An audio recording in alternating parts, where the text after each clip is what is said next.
Hello everyone, नमस्कार। स्वागत है आप सभी का आपके अपने YouTube channel Akshay Yadav GS पर। आज हम बात करेंगे जो वनडे एग्जामिनेशन जितने भी होते हैं, आरआरबी, एनटीपीसी, ठीक है, SSC, D triple S B, जिनमें वन लाइनर क्वेश्चन आते हैं मोस्टली कॉन्स्टिट्यूशन को लेके, फंडामेंटल राइट्स को लेके या पॉलिटी के डिफरेंट सेक्शंस को लेके। तो हम इजी लेवल से शुरुआत करेंगे। आज हम फंडामेंटल राइट्स के कुछ क्वेश्चंस करेंगे, ठीक है। इससे आपका बेसिक बन जाएगा कि फंडामेंटल राइट्स में कैसे कैसे क्वेश्चन बन सकते हैं, ठीक है। तो चलिए हम शुरू करते हैं। तो बिल्कुल पहला क्वेश्चन जो बेसिक लेवल से स्टार्ट कर रहे हैं, which part of the constitution deals with the fundamental rights, ठीक है। कौन सा पार्ट इंडिया का इंडियन कॉन्स्टिट्यूशन का वो फंडामेंटल राइट से डील करता है? तो पार्ट 3 है इसका आंसर, ठीक है। पार्ट 3 ही डील करता है फंडामेंटल राइट से। पार्ट 4 डीपीएसपी से करता है, ठीक है। और पार्ट 5 यूनियन से रिलेटेड है, यूनियन गवर्नमेंट से रिलेटेड, ठीक है। इसमें एग्जीक्यूटिव, लेजिस्लेटिव और जुडिशरी तीनों चीज आएंगे पार्ट 5 में, ठीक है।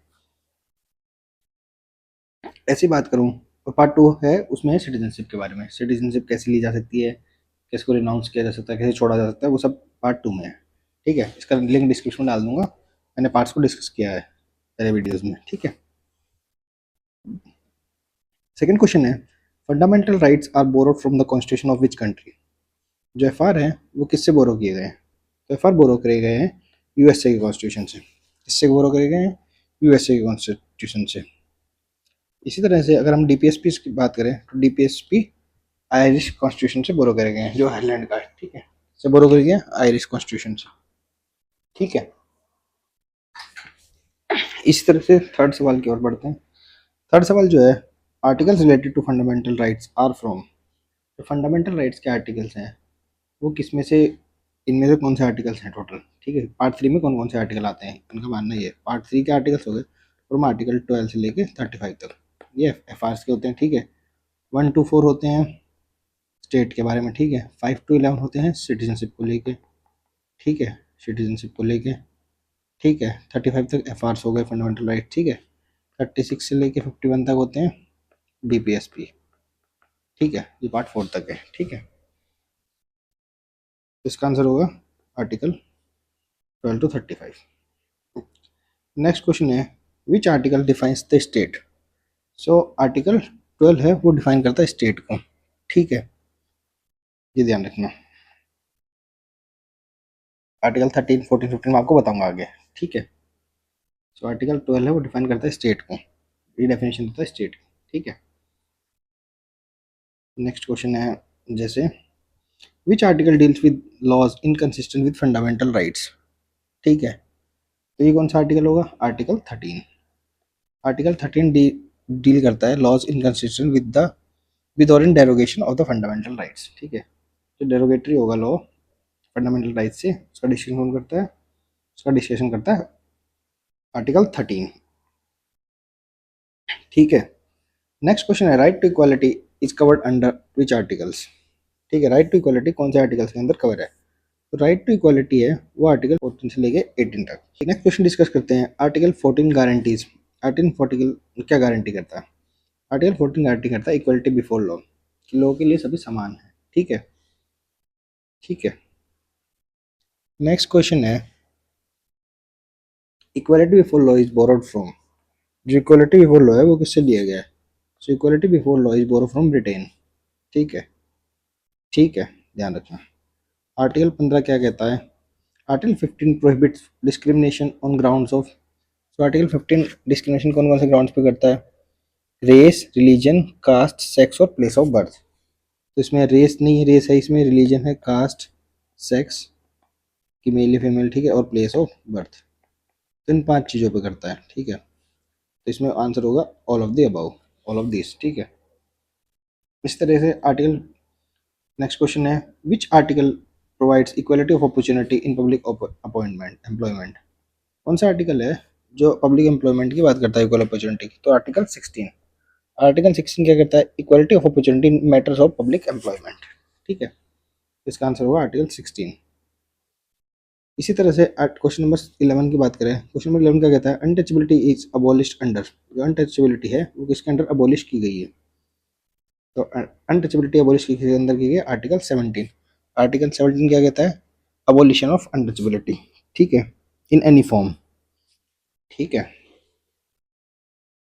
इसी के लिए बात कर जाए नेक्स्ट क्वेश्चन की, abolition of titles. Abolition of titles क्या होते हैं? जैसे पहले यूज करते थे लोग महाराजा, ठीक है, और पर ये सबको अबोलिशन कर दिया गया था बाय आर्टिकल 18, ठीक है। सिर्फ एकेडमिक्स में और मिलिट्री पर्पस के लिए ही टाइटल्स का यूज किया जाएगा, ठीक है। या फिर जैसे ऑनर्स यूज करते हैं अपन, कि भारत रत्न मिला था जैसे किसी को, तो उसके आगे भारत रत्न लग सकता है, ठीक है। भारत रत्न नाम के सचिन तेंदुलकर को मिला था भारत रत्न, ठीक है, तो ऐसे भारत रत्न किसी के आगे लग सकता है, तो वो as an abolition of titles में नहीं आएगा, ठीक है। एकेडमिक्स और मिलिट्री के आगे लग सकता है, ठीक है। 13 नंबर क्वेश्चन है, which title can be awarded by the government of India? कि गवर्नमेंट ऑफ इंडिया कौन सा टाइटल दे सकती है? राय बहादुर, सर, नवाब, इन सब की बात कर रहा था, इन्हीं सब की मैं बात कर रहा था कि ये सब नहीं दे सकती, तो भारत रत्न दे सकती है। भारत रत्न किसी के नाम के आगे लग सकता है, ठीक है। Next question is, right to freedom is covered under which articles? जो राइट टू फ्रीडम है वो कौन से आर्टिकल्स के अंडर कवर किया गया है? राइट टू फ्रीडम किसके अंदर आएगा? आर्टिकल 19 से 22 तक, ठीक है। किसके अंदर आएगा? आर्टिकल 19 टू 22 के अंदर, ठीक है। नेक्स्ट क्वेश्चन है, how many freedoms are currently guaranteed under article 19? तो अंडर 19 के अंदर कितनी फ्रीडम्स गारंटी है, ठीक है। तो पहले 7 थी, जिसमें राइट टू प्रॉपर्टी हटा दिया गया, तो अब रह गई 6, ठीक है। कितनी रह गई है? 6। ध्यान रखना इस चीज़ को। और 6 कौन कौन सी रह गई ये जानना चाहोगे? तो इसमें 6 हैं, freedom to form association, freedom to form association, ठीक है, एसोसिएशन बना सकते हैं, ठीक है। Freedom to assemble peacefully, assembly कर सकते हैं पीसफुली, असेंबली पीसफुली, ठीक है। और क्या कर सकते हैं? ठीक है, फ्रीडम टू असेंबल पीसफुली, ठीक है। फ्रीडम ऑफ मूवमेंट, ठीक है, मूव कर सकते हैं देश के किसी भी पार्ट में, फ्रीडम ऑफ मूवमेंट। नेक्स्ट क्या है? फ्रीडम ऑफ रेजिडेंस, इस तरह से freedom of profession, freedom of profession, ठीक है। और पहला है freedom of speech and expression, जिसको छोड़ दिया आपने, ठीक है। 6 ये है। Force, freedom of speech and expression पहला है, ठीक है। ये ध्यान रखना, ये 6 है टोटल। नेक्स्ट क्वेश्चन है, right to freedom of speech and expression is under जो भी पढ़ा है आपको, किसके अंदर है? आर्टिकल 19, आर्टिकल 19, तो ध्यान रखना है, ठीक है। आर्टिकल 19 क्या कहता है? Freedom of speech and expression, ठीक है भाई। नेक्स्ट क्वेश्चन है, राइट टू असेंबल किसमें था? Peacefully, under article 19। Right to form associations किसमें? Under article 19। Right, freedom to reside anywhere in India किसमें है? आर्टिकल 19। इसी तरह से right to practise any profession, कोई भी प्रोफेशन प्रैक्टिस करने का कौन सा आर्टिकल है? Article 19। Protection in respect of conviction for offence is under, कि भाई प्रोटेक्शन किसी भी ऑफेंस में कन्विक्शन के लिए कौन सा आर्टिकल देता है?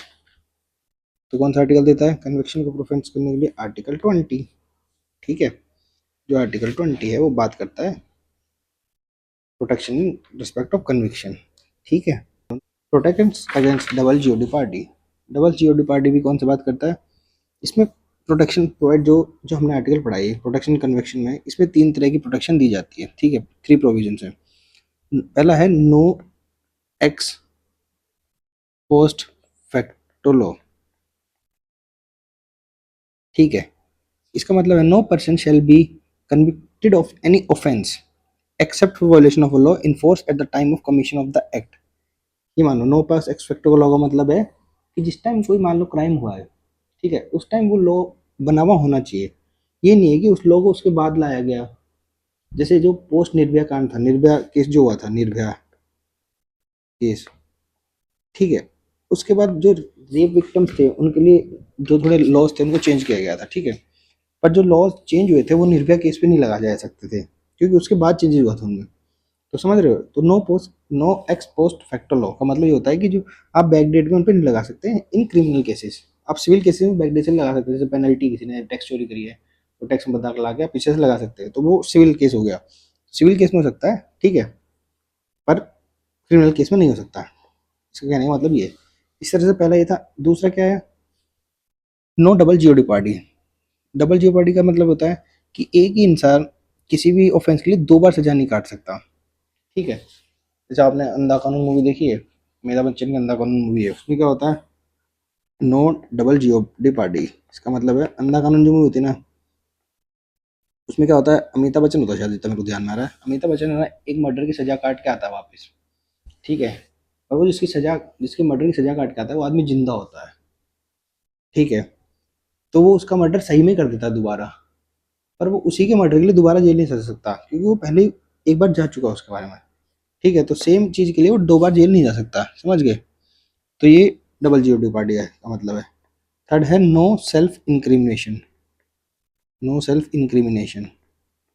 नो सेल्फ इंक्रिमिनेशन का मतलब है कोई भी पर्सन या अक्यूज उसको कंपेल नहीं कर सकते कि भाई, जैसे कोई पर्सन या अक्यूज है उसको कंपेल नहीं कर सकते अपने खिलाफ गवाही देने के लिए, ठीक है, कि विटनेस अगेंस्ट हिमसेल्फ, उसको विटनेस नहीं बनाया सकता उसके खिलाफ, ठीक है, खुद को ही विटनेस अगेंस्ट हिमसेल्फ, ठीक है। नो सेल्फ इंक्रिमिनेशन का मतलब होता है, ठीक है। तो ये 3 चीजें होती है इसमें।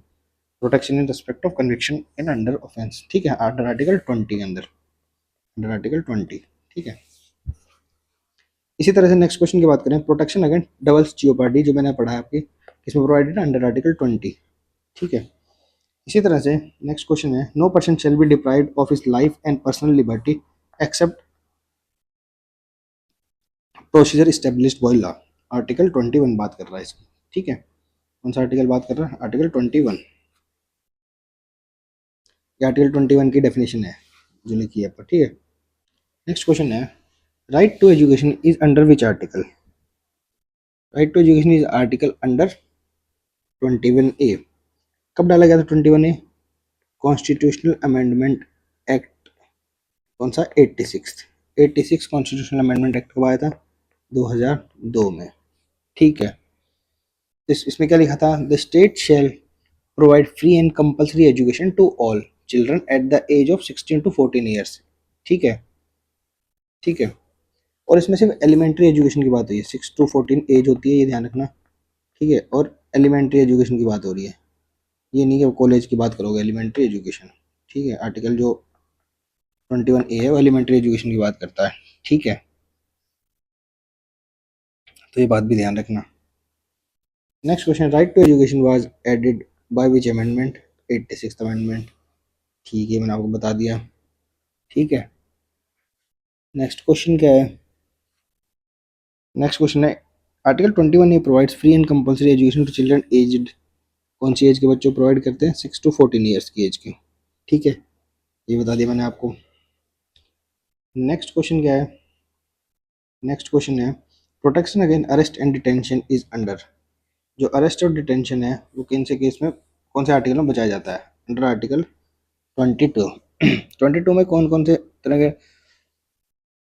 डिटेंशन होते हैं, एक होता है प्रिवेंटिव डिटेंशन, ठीक है, प्रिवेंटिव डिटेंशन, एक होता है प्यूनिटिव डिटेंशन, ठीक है, punitive detention, detention. Punitive detention में क्या होता है कि पर्सन क्राइम कर चुका होता है, ठीक है, ठीक है, और उसको ट्रायल के, जो कोर्ट के ट्रायल है उसके बाद उसको, मतलब उसको कोर्ट के ट्रायल के थ्रू उसको पनिशमेंट दी जाती है, ठीक है। पर प्रिवेंटिव डिटेंशन में क्या होता है, क्राइम करने से पहले ही, बिफोर क्राइम ही अरेस्ट कर लिया जाता है आदमी को, उसके बारे में डाउट होता है कि कमिट करेगा, तो उससे पहले प्रिवेंटिव डिटेंशन पे ही इसको अपन अरेस्ट कर लेते हैं, ठीक है, इस बात ध्यान रखना। नेक्स्ट क्वेश्चन है, right against exploitation is under which article, ठीक है। तो राइट अगेंस्ट एक्सप्लॉयटेशन आता है अंडर आर्टिकल 23 एंड 24, ठीक है। राइट अगेंस्ट एक्सप्लॉयटेशन आ गया under article 23 and 24। Next question है, traffic in human beings is prohibited under, traffic in human beings किसके अंदर प्रोहिबिटेड होता है, अंडर आर्टिकल 23 में। तो 23 आर्टिकल वो क्या कहता है, article 23 prohibits traffic in human beings, बेगार जिसको फोर्स लेबर भी कहते हैं, other similar form of force labour, ठीक है। तो आर्टिकल 23 इसका सही आंसर है। और 24 किसकी बात करता है, 24 बात करता है चाइल्ड लेबर की। नेक्स्ट क्वेश्चन वही है, देखिए, child labour is hazardous industries is prohibited under article 24, ठीक है। Child labour is prohibited under article 24 of the constitution, ठीक है। 24 आर्टिकल क्या कहता है, it prohibits the employment of children below the age of 14 years in any factory, mine और other hazardous activities, ठीक है, जैसे कंस्ट्रक्शन वर्क हो गया रेलवे पे हो गया, ठीक है, इस तरह के कामों को वो प्रोहिबिट करता है, ठीक है। और किस तरह के कामों को, जो हार्मलेस और इनोसेंट काम होता है उनको प्रोहिबिट नहीं करता है, ठीक है। So next question is, no child below dash years can work in factory of mines 14 years. कितने साल से छोटे का फैक्ट्री माइंस में काम नहीं कर सकता? 14 साल से छोटा। कौन से आर्टिकल में लिखा है? 24, अंडर आर्टिकल 24, ठीक है। Freedom of religion is covered under which articles? जो फ्रीडम ऑफ रिलीजन है कौन से आर्टिकल्स में कवर है? आर्टिकल 25 से 28 बात करता है फ्रीडम ऑफ रिलीजन की, ठीक है। नेक्स्ट क्वेश्चन है, freedom of conscience and free profession of religion is under article 20, कौन से आर्टिकल के अंदर है? Freedom of conscience and free profession of religion is under article 25। जो 25 आर्टिकल है वो बात करता है फ्रीडम ऑफ फ्री प्रोफेशन, ठीक है, इन सब की, ठीक है। किस किस की बात करता है? Freedom of conscience, freedom to profess, freedom to right to practice, right to propagate, ठीक है, ये सब किस में आते हैं?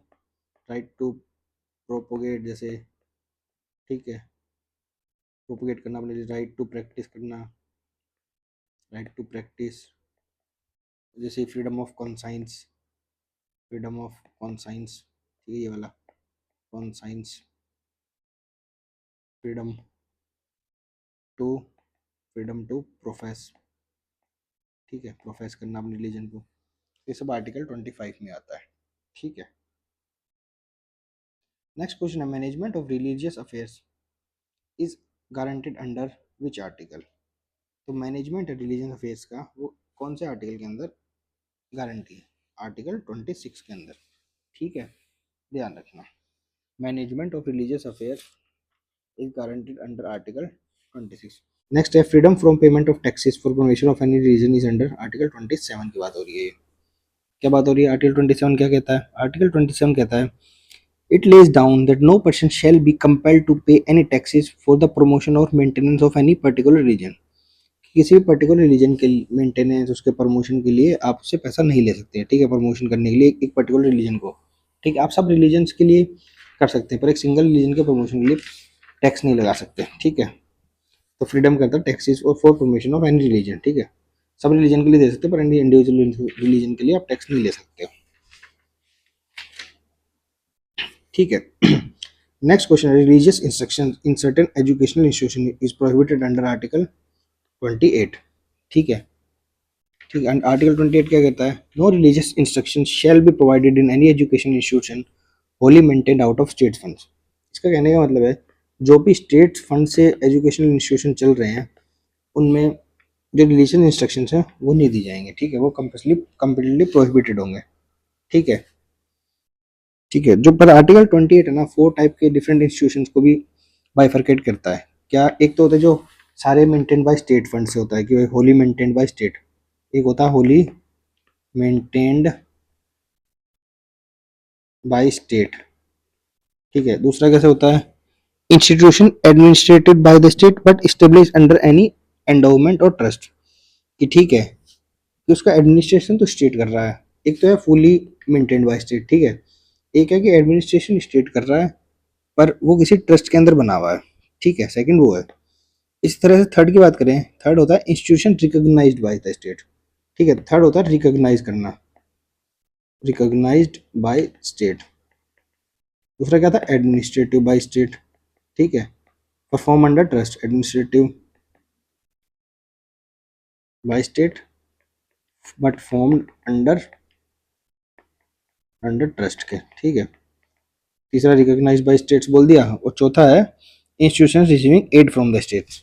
जो इंस्टीट्यूशंस हैं वो सिर्फ एड दे रहे हैं, मदद ले रहे हैं स्टेट से, बाय स्टेट, ठीक है, थोड़े मदद ले लेते हैं बीच बीच में जरूरत पड़ने पर, ठीक है। नेक्स्ट क्वेश्चन है, cultural and education rights. Cultural और एजुकेशनल राइट्स बात करते हैं आर्टिकल 29 और 30 की, ठीक है। आर्टिकल 29 और 30 की, ठीक है, किसकी बात करते हैं? कल्चरल एंड एजुकेशनल राइट्स की। कौन सा आर्टिकल है जो बात करेगा protection of language, script and culture? तो protection of language, script and culture की बात करता है आर्टिकल 29। 29 क्या कहता है? It provides that any section of the citizens residing in any part of the country have a distinct language script और culture of its own shall have the right to conserve the same. ठीक है, इनको अपने culture script language को conserve करने का right है। तो कौन से आर्टिकल में? आर्टिकल 29 बोलता है। माइनॉरिटीज की बात हो रही, पहली बात याद देना। ठीक है, माइनॉरिटीज में minorities right to establish educational institution is under article 30। Article 30 बात करता है कि जो भी एजुकेशनल इंस्टीट्यूशन है माइनॉरिटीज वो अपना बना सकती हैं। ठीक है, तो कौन से आर्टिकल के अंडर बना सकती हैं? आर्टिकल 30।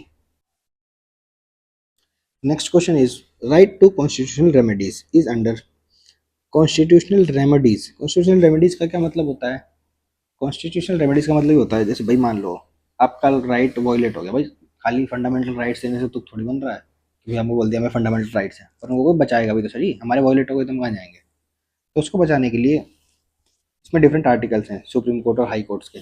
ठीक है, पर फंडामेंटल राइट्स की जब वायलेशन होगा तो हम direct under article 32 supreme court जा सकते हैं। ठीक है, सुप्रीम कोर्ट क्या होता है? गारंटर होता है फंडामेंटल राइट्स का, गारंटर ऑफ एफआरस। ठीक है, तो डिफरेंट टाइप की रिट्स इशू करता है। ठीक है, वो आगे पढ़ेंगे कौन कौन से रिट इशू करता है। ठीक है, guarantor of FR supreme court अपने। ठीक है, और आर्टिकल 32 है बेसिक स्ट्रक्चर भी है कॉन्स्टिट्यूशन का। आर्टिकल 32 क्या है? Basic structure of constitution. ठीक है, बेसिक स्ट्रक्चर डॉक्ट्रिन कब आई थी? In Keshavanandan Bharati case. Kesavananda versus state of Kerala case था ये, स्टेट ऑफ केरला इन 1973 में। ठीक है, ध्यान रखना। बेसिक स्ट्रक्चर डॉक्ट्रिन कब आई थी? केशवानंदन भारती केस में आई थी 1973 में। और ये केस कौन सा था? Kesavananda Bharati case versus state of Kerala का केस था। ठीक है, so now will discuss 41th question. पहले सवाल है article 32 is called the soul of the constitution, mini constitution, Magna Carta और लीगल राइट। तो heart and soul of the constitution होता है आर्टिकल 32। क्या होता है? Heart and soul of the